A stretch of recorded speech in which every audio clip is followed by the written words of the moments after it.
Mallory. And before we get started, just a brief background here. The mission of the Community Development Partnership is that we lead the Lower Cape in building a diverse year-round community of people who can afford to live, work, and thrive here. To accomplish our mission, we promote, develop, and manage affordable housing, nurture the launch and growth of small businesses, and facilitate collaboration with business, nonprofit, and government partners, many of you who are with us today.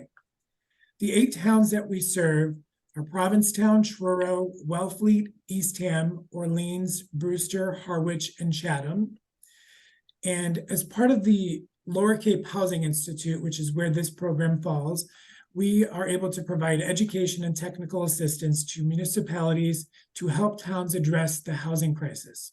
We do this by offering workshops on housing topics and coordinate relationship building across the towns through our peer group meetings, which I'll go over in just a moment. We do host regular peer group meetings, which many of you here have attended, and we want to just remind you that these are informal discussion spaces for municipal officials and town staff who are involved in or interested in housing production on the Lower Cape. Through these peer group meetings that we host, you'll have an opportunity to share updates on housing initiatives and projects going on in your town. And you're obviously all invited and encouraged to join our quarterly peer group meetings. Our next 2 meetings for the peer groups are occurring on Tuesday, April 11th from 3 to 4:30 for the Outer Cape, and for the Lower Cape, Thursday, April 13th from 3 to 4:30. And I mentioned all this stuff. We will make sure to include all of you that registered in this in our follow-up materials that we send out afterwards. And we will include this information in there along with information related to being a part of our newsletter and any other upcoming events. Few quick reminders before we get started here is to keep yourself on mute, raise your hands if there's a question, and obviously, you know, there's going to be a number of us from our team here to answer any questions that come up in the chat if that comes up. Now let's go ahead and get started. Vicki and Ellie will introduce themselves. Thank you again so much. Thanks, Brad. I am going to share my screen. Please let me know when you can see it. We can see it. All right. Excellent. So welcome, everyone. I will be presenting along with my colleague, Ellie Zucker from the Homeless Prevention Council. Welcome to the Lower Cape Housing and ADU Resource Center mini workshop. Today, this is our agenda. After some brief introductions, we will just touch on very briefly the housing crisis statistics, a few of them. I think everyone is very well aware of, in general, that there is a housing crisis on the Lower Cape, but we will touch on some of the specific statistics around that. We will then provide a summary of the services that are being offered by our 2 organizations through the Lower Cape Housing and ADU Resource Center. We will end the presentation with a discussion of trends and obstacles that we've encountered and seen in the first 9 months of its operation, and also touch upon what we believe are some good opportunities for town collaboration and support of the Resource Center. So again, I won't make a very big lengthy introduction of the organization because Brad did a really good job. I'm Vicki. I'm from the Community Development Partnership, and the CDP has been providing services in these 3 main areas that you see to towns and residents of the Lower Cape for around 30 years. So we offer, again, services and assistance in the areas of affordable and community rental housing. We conduct advocacy. Perfect example of that is the Housing Institute and this presentation and other trainings and learning opportunities. And we also have a group within our organization that manages or provides assistance to small businesses to launch and grow them on the Lower Cape. Ellie? Good morning. I'm Ellie Zucker. I work with the Homeless Prevention Council. We serve the same area as CDP, so from Harwich to Provincetown, although we also provide some services, which I'll get into a little bit later, with working with the Dennis and Yarmouth Housing Authorities. Primary thrust of HPC's work is case management, working one-on-one, providing personalized assistance to people in need and to help them stabilize or, prevent them from losing their housing. We also provide landlord and tenant services, which falls under the what we call resident services, which I will also be talking a little bit more about later in the presentation. And we work with several of the Lower and Outer Cape towns providing rental assistance, which we also pair with our case management services. And we also provide support for youth and young adults who are homeless or at risk of homelessness for the Lower and Outer Cape. Okay, try to advance. There we go. So this is me, right, Vicki? Yes. Okay. So the Lower Cape Housing and ADU Resource Center is built on a long-time collaboration between CDP and HPC. With support from Representative Sarah Peak, we were able to get funding from the American Rescue Plan Act, or ARPA, to develop this Lower Cape Housing and ADU Resource Center. And the idea behind it was, how can we address the housing crisis that's happening on the Cape? And the main thrust is to focus on accessory dwelling units, which Vicki will talk about in some detail, and what other kinds of support we can give to year-round tenants and landlords. And so Vicki and CDP works on the ADU side, and we provide the housing support services, which is more like services for the people, but the landlords and the tenants. So, as I said initially, we're going to just go very quickly through some housing crisis statistics. I think, again, most people are aware of it. So this slide, very busy slide. I'm going to try to quickly describe what's happening here.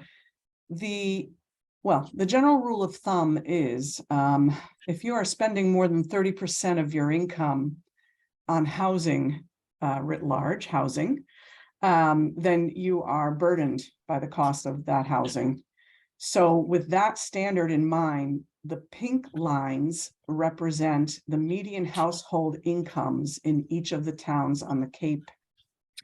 The blue bars represent the income necessary to own a home in each of the towns based on that 30% benchmark.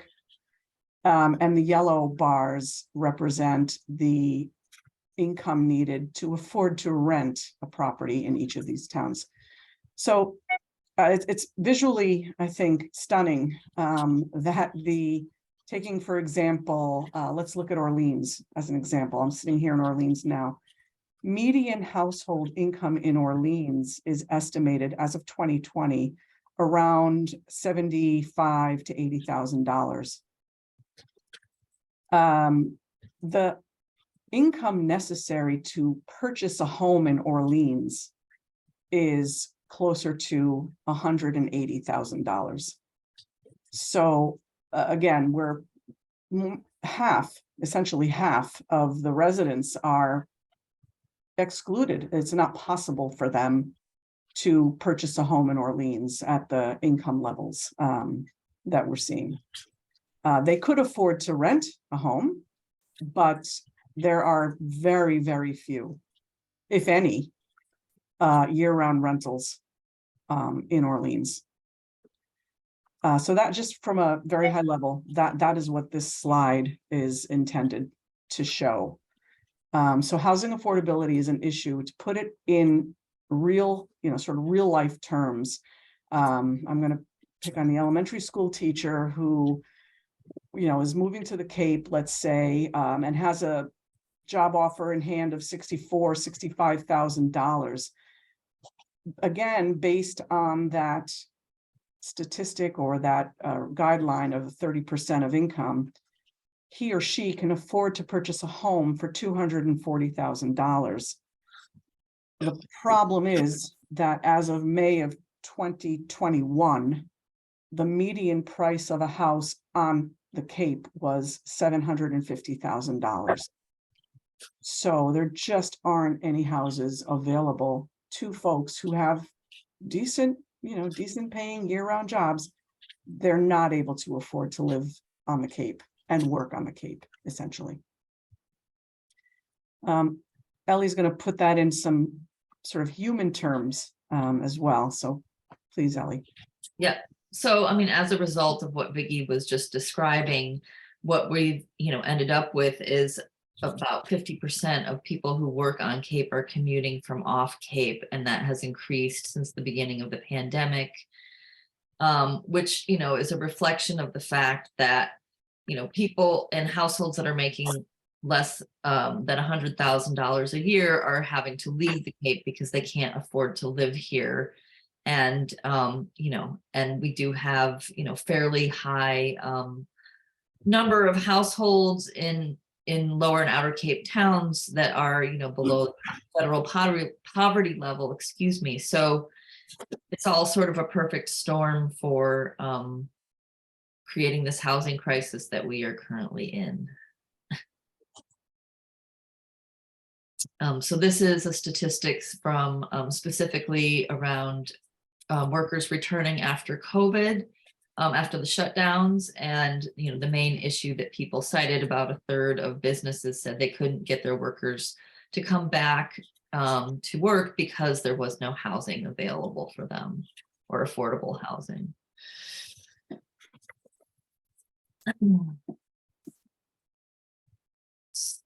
So the different services that are part of the Lower Cape Housing and ADU Resource Center are the technical assistance that Vicki's going to describe for accessory dwelling units, and the landlord and tenant services and housing stabilization services that HPC offers. So turning it back to Vicki. Thanks, Ellie. So the first portion here is accessory dwelling units. Again, is someone saying something? Okay, sorry, I thought I heard feedback. The main focus of our Lower Cape Housing and ADU Resource Center is really creation of additional year-round housing. And we are focused on or dedicated to promoting or supporting the creation of additional ADUs. Several years ago, all of the towns on the Lower Cape changed their bylaws to make ADUs possible. So again, we are trying to assist homeowners who are interested in doing this. First determine the feasibility, and then determine, sort of help them along, guide them along.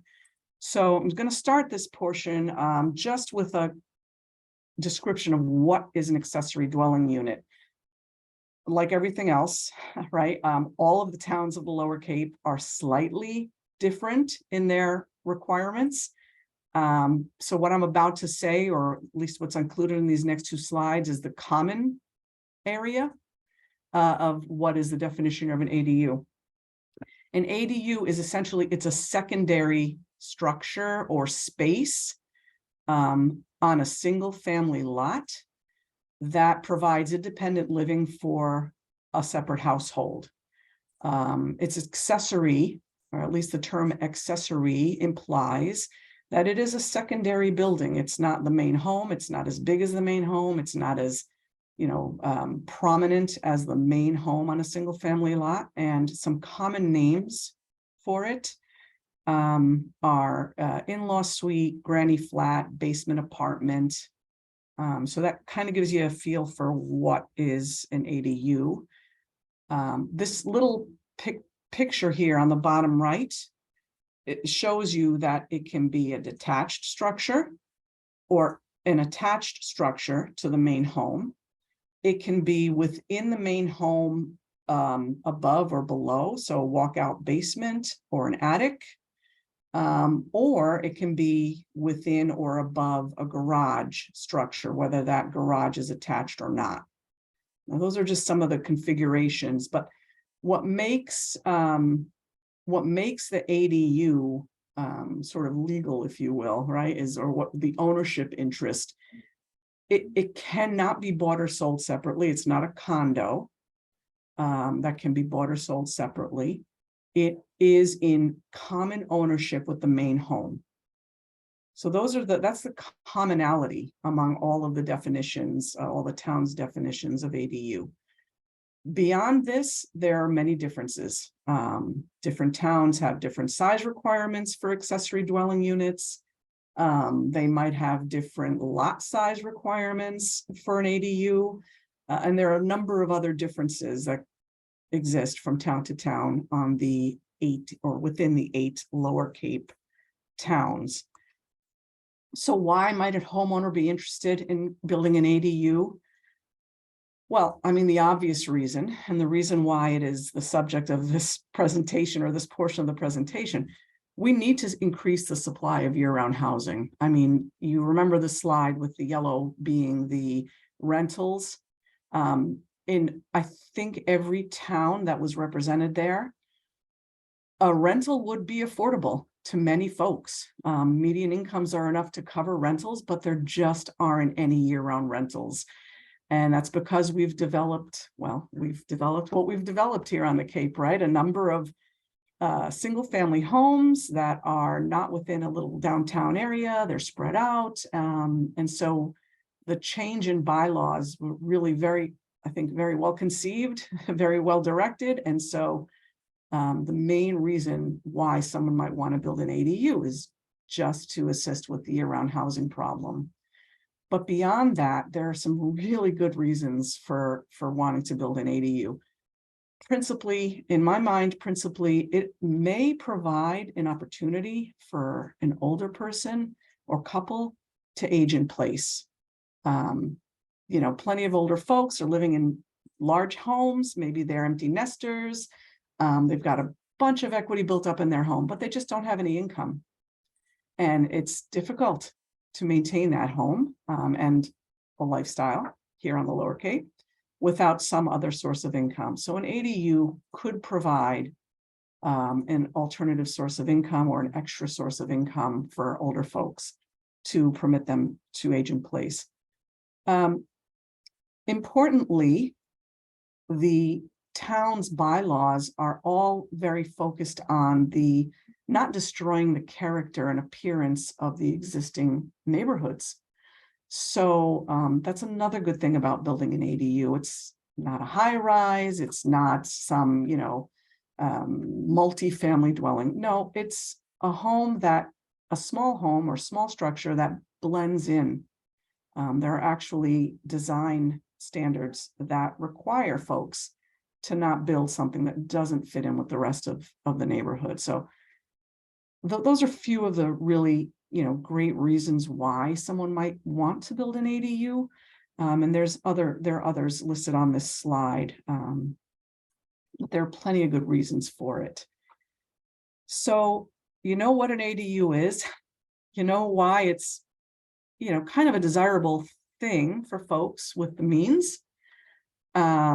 This is what I'm doing, or what we're doing for folks who call with that inquiry. Can I even do this?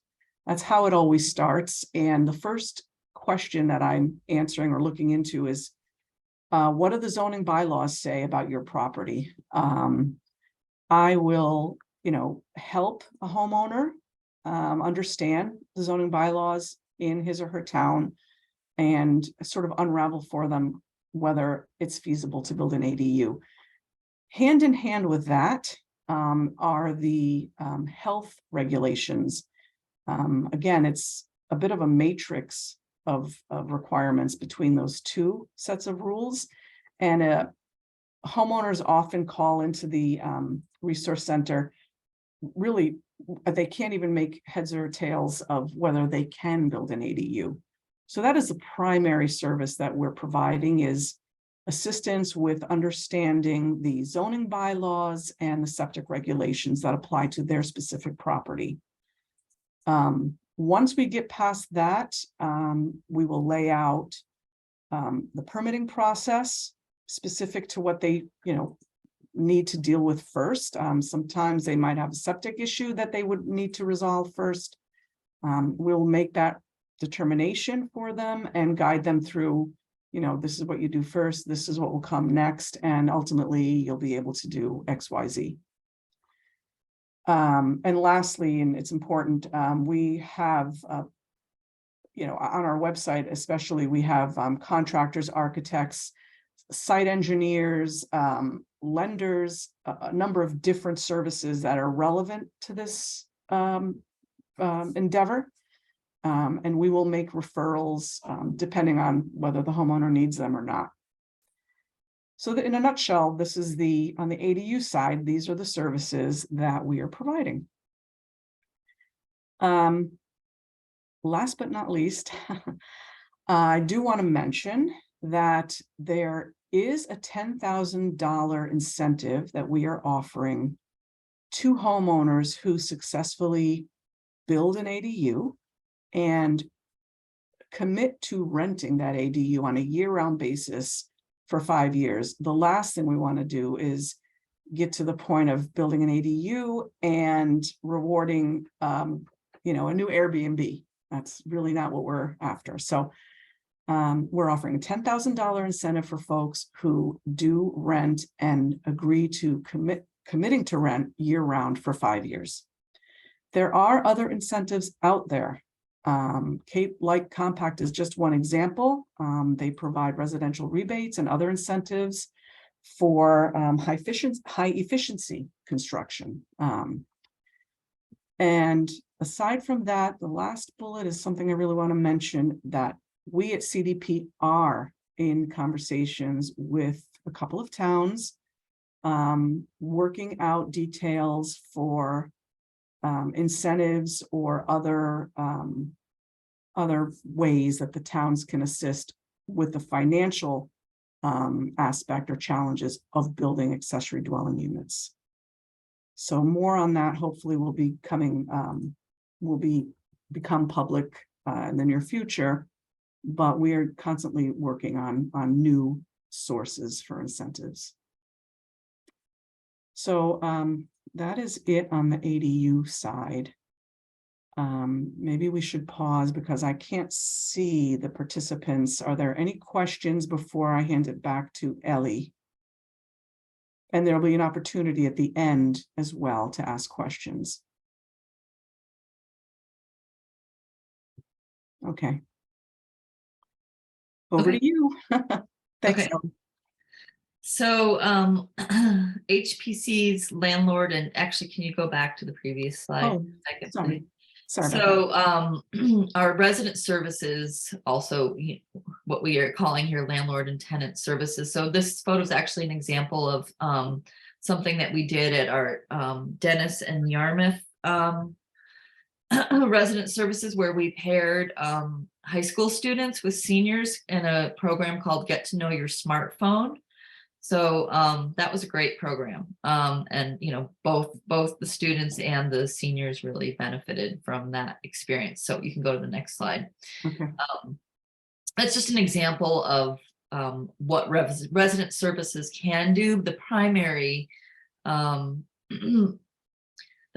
purpose of it, however, is to provide support for landlords and tenants, and basically to help troubleshoot any issues that might come up in that relationship as a way to keep people housed. So whether it's providing, case management services for a tenant who's struggling to pay their rent or has, owes back rent, hopefully, our hope is to actually, through resident services, prevent that from happening.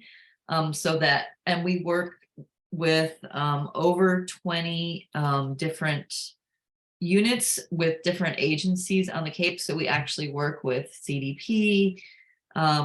They have, I think, 18 units that we provide resident services for. We also work with Community Housing Resources, Inc., which has units in P-Town, Truro, and Wellfleet. as well as community builders in Provincetown. And we've been doing this for over a decade. So, and we found that the landlords and the tenants that we work with find this to be a very valuable service because they know that they can turn to us if there's any issues, and it's sort of a proactive rather than reactive way of supporting tenancies. And so it made sense with the development of the ADUs happening to also offer these services as new units become available. The landlords can have these services in place, and we actually are extending this service to anyone on the Lower and Outer Cape who has a year-round rental, who comes to us and says they want resident services. We are providing this service for free through the Lower Cape Housing and ADU Resource Center. And then the other piece of what we have in terms of funding is this housing stabilization fund, where really this was designed to address sort of that missing middle of people who, who aren't making enough to cover their costs, but aren't making, but they don't meet a lot of the financial guidelines for some of the other types of funding. So again, anybody who is in a year-round rental, who is at risk of losing their housing, can contact us, and we go through all the different kinds of resources that are available, but we have this flexible housing stabilization fund to help people stay in place. Next slide.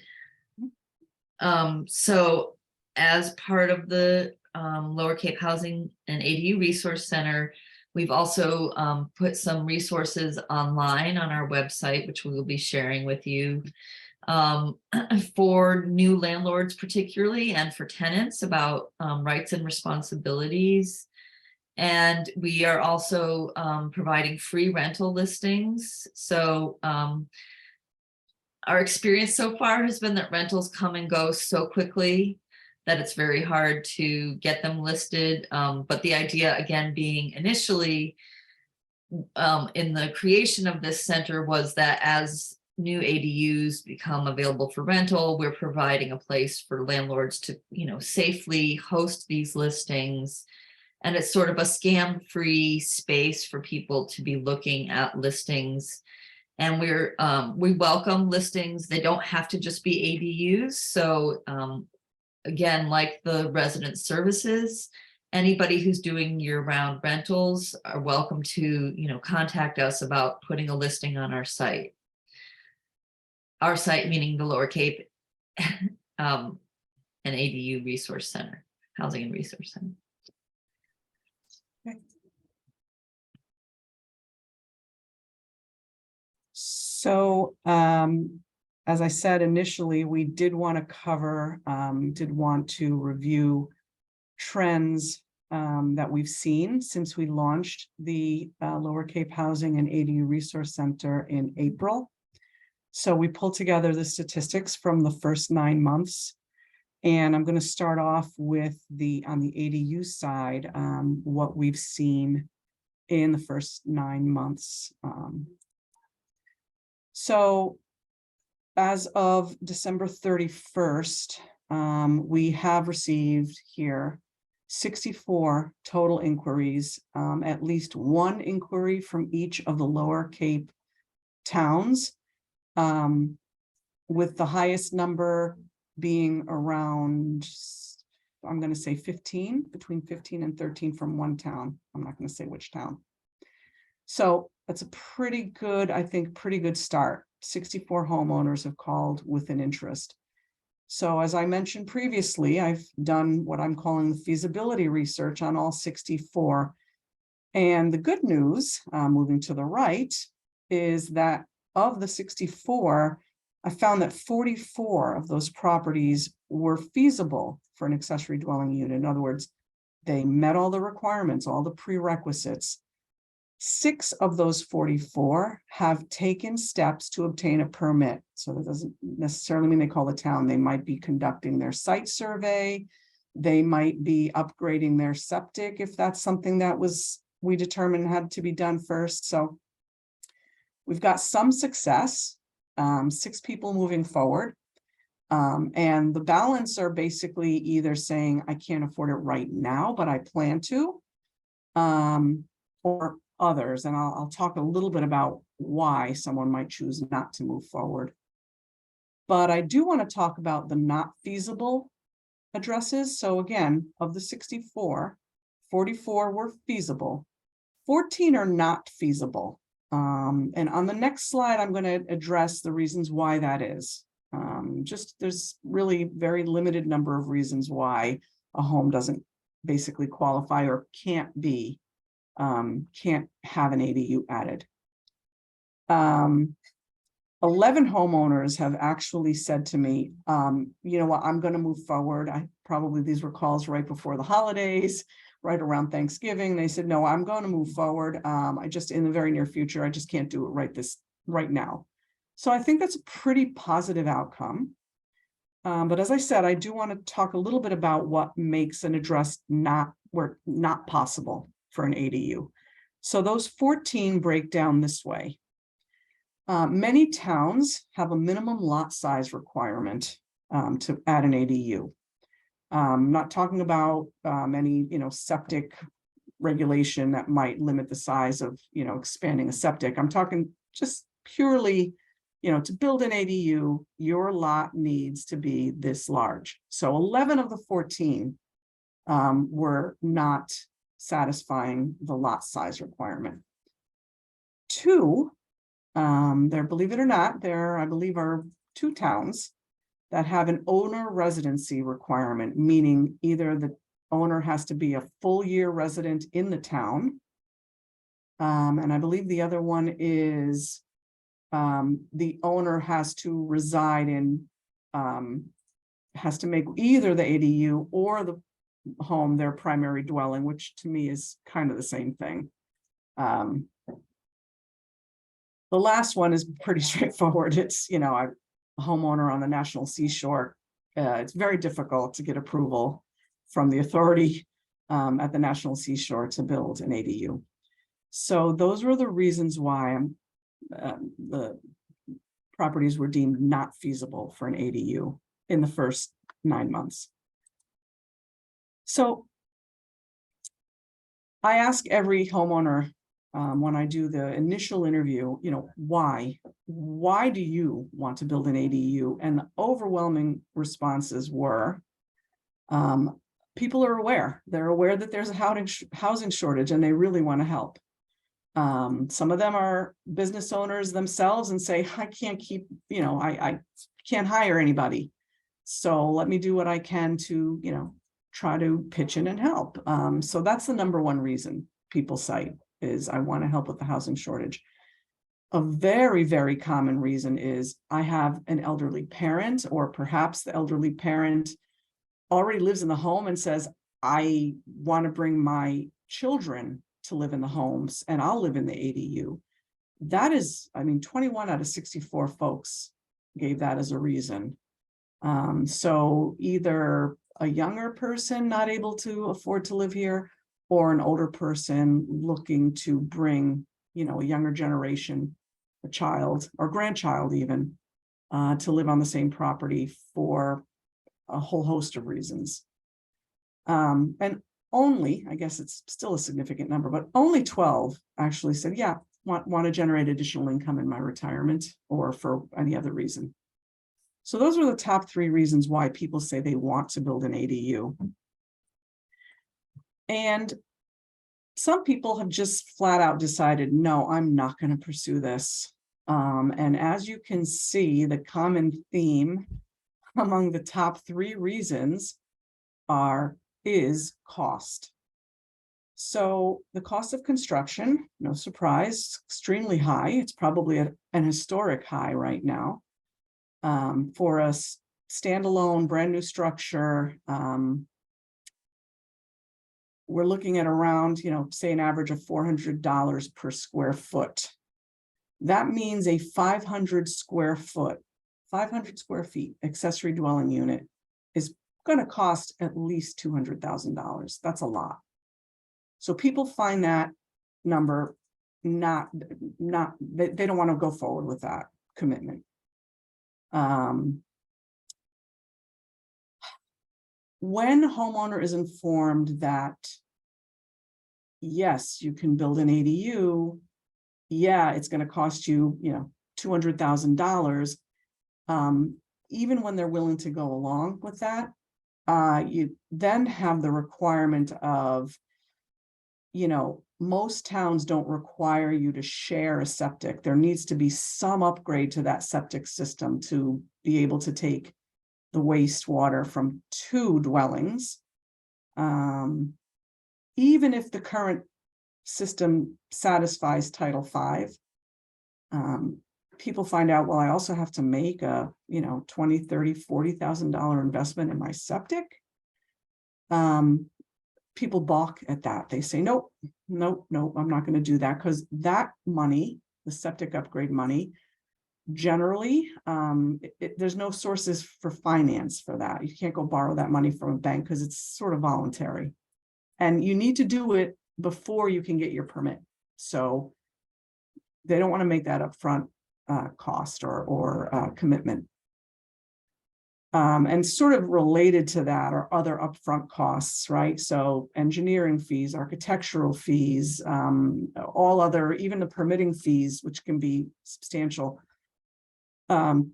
That's again, owner financed, right? You can't go borrow that money. It's out of your pocket, and people are really reluctant to do that.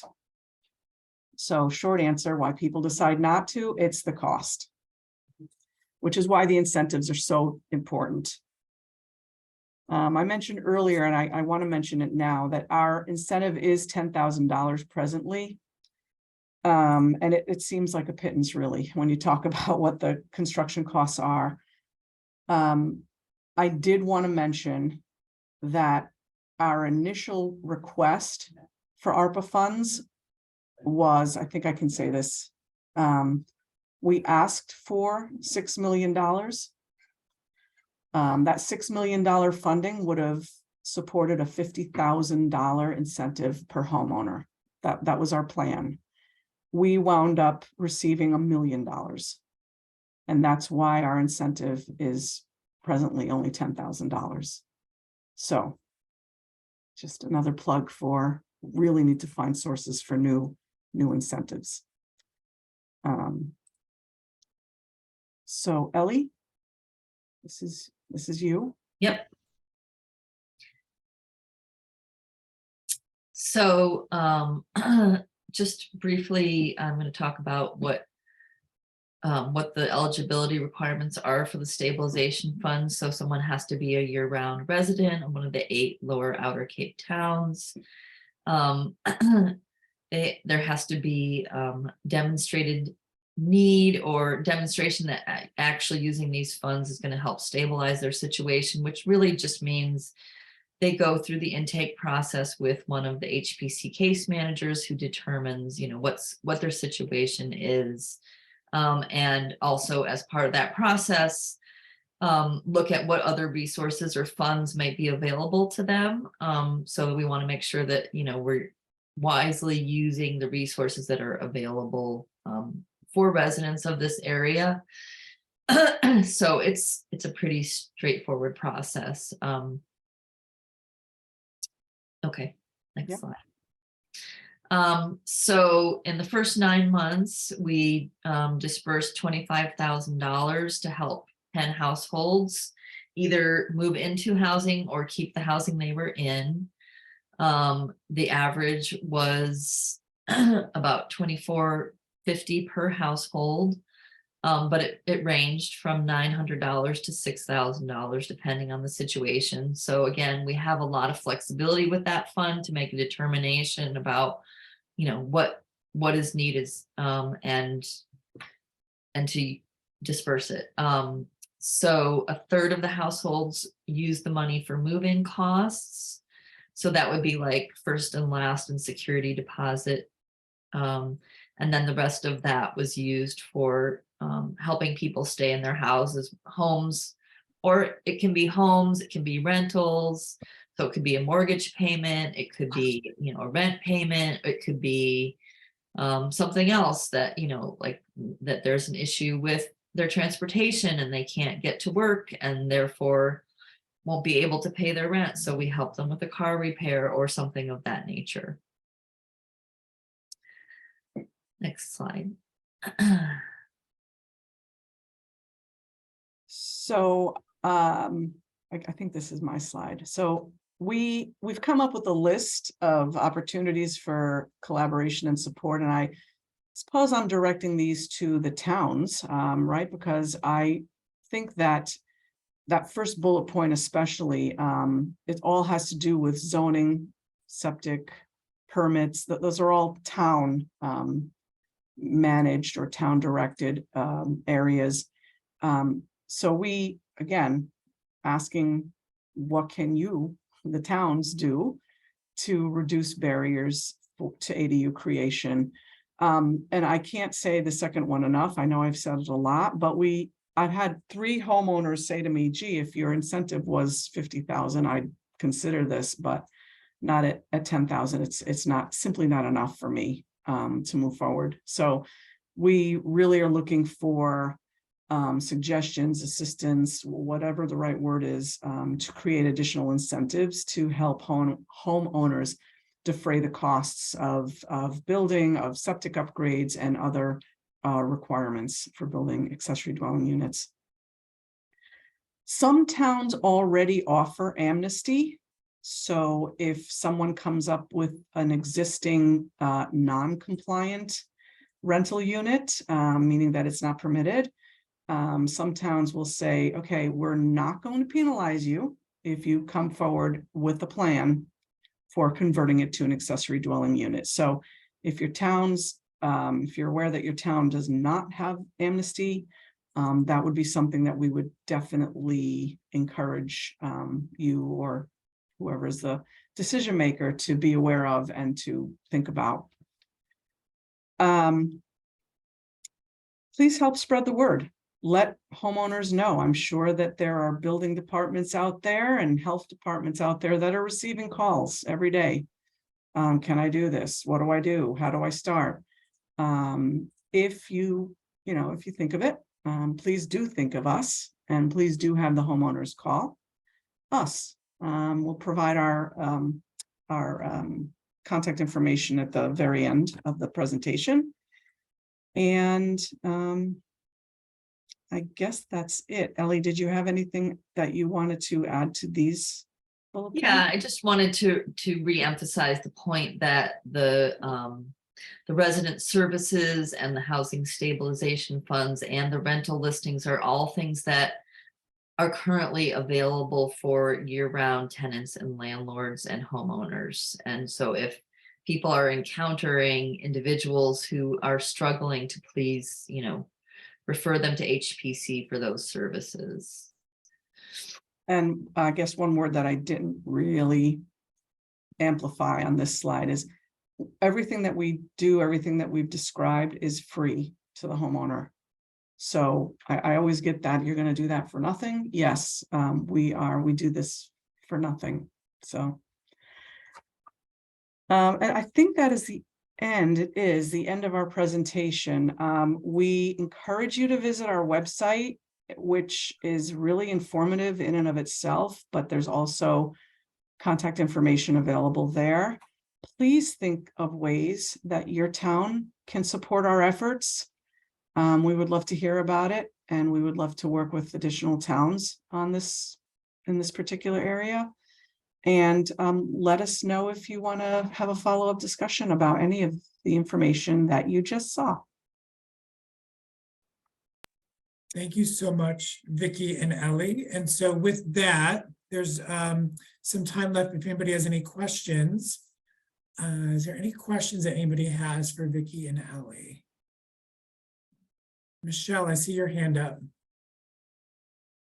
Hi, do you have any paper handouts that I could give to the Community Development Department that outlines briefly all the resources that you're providing? Because, Yep. yeah, go ahead. we do have a flyer. We have a generic flyer. HPC actually has a much more detailed flyer. I can provide you with both. And then let me know if there's not enough information on either of them, just let me know. That'd be a great start. I have Provincetown, we have a year-rounders day on Saturday, March 11th, and I think I've reached out, not necessarily to you directly, but the CDP and Homeless Prevention Council. I have a table for housing things in general. So that kind of handout would be part of what I could put out there. Yeah, I believe that Mackenzie Perry, our MHSA coordinator, will be at that event, so I can make sure that she has information about the resource center to Yeah. distribute there. Yeah, and I know we have there's one person or developer or whatever in the pipeline who is potentially doing an ADU. So, and I don't know where that is at the moment, but so it'd be great to be able to pass on to him your resources. I don't know if it'll fit, but Do you know, do you know if he's already, I know I have a couple of Provincetown residents who I've spoken with and worked with. this would be new construction and I don't know, I have no idea. Because, No. yeah, I yeah, think it's still in the pre-development planning stuff. we could take it offline, Michelle, but I have someone in my mind who may have just plowed forward with it because we've Yeah. had initial consultations, several of them, so that's fine. Thank you. Thank you, Michelle. Good points, good questions, and the CDP will definitely be at the Year Rounders Festival as well with you. Any other questions from anybody else?